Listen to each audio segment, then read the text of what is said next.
त्र्यंबकेश्वरच्या पवित्र भूमीत आता विकासाच्या नावाखाली विनाश सुरू आहे का? कारण त्र्यंबकेश्वर येथील मेटघर किल्ला, पावन गणपती हे ऐतिहासिक वस्तू असताना येथील स्वामी समर्थ केंद्र तसंच देवरे नावाचे बिल्डर आदींनी संपूर्ण डोंगराचं उत्खनन करून गौण खनिजाची चोरी तसंच पर्यावरणास विघातक असं कृत्य केलंय. तर येथील उपविभागीय अधिकारी आणि तहसीलदार फक्त बघ्याची भूमिका घेत आहेत.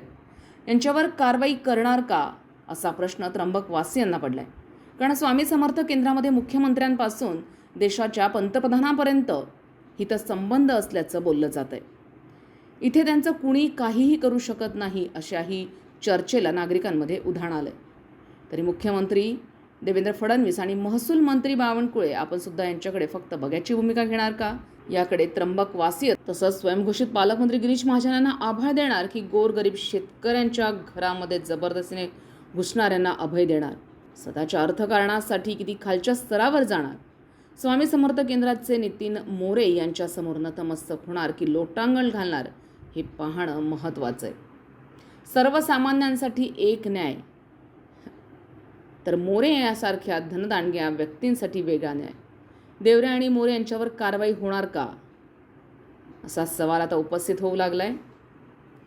विभागीय आयुक्त प्रवीण गेडाम, जिल्हाधिकारी व पोलीस अध्यक्ष स्वामी यांच्याकडे जनता मोठ्या अपेक्षेनं पाहतीये. संविधान न्यूज, नाशिक. त्र्यंबकेश्वर ललिता शिंदे पर्यावरणावर काम करते.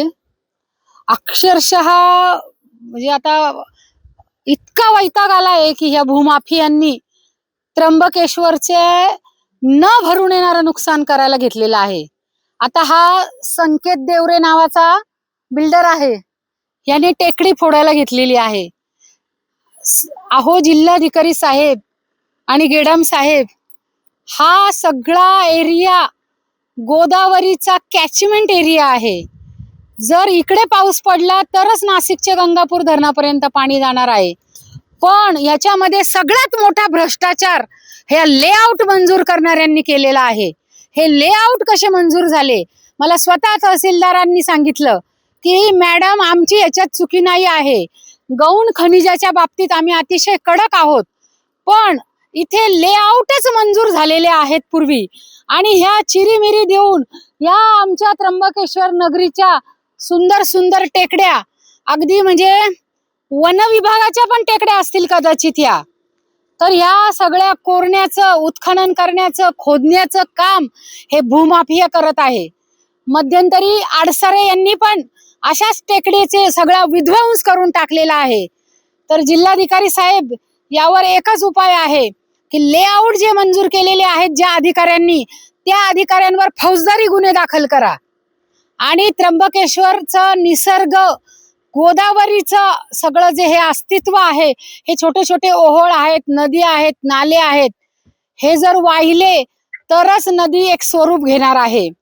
त्यामुळे मी खूप भांडती आहे याच्या विरुद्ध, पण कोणीही याच्यावर लक्ष देत नाही आहे.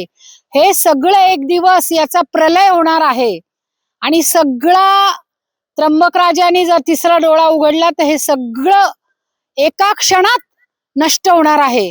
त्यामुळे नागरिकांनी, मानवानी स्वतःला निसर्गापेक्षा मोठं समजू नये असं मला वाटतं. आणि ह्या माननीय जिल्हाधिकारी साहेब, ह्या लेआउट मंजूर करणाऱ्यांवर तात्काळ कारवाई करावी. ललिता शिंदे, त्र्यंबकेश्वरवरनं. धन्यवाद.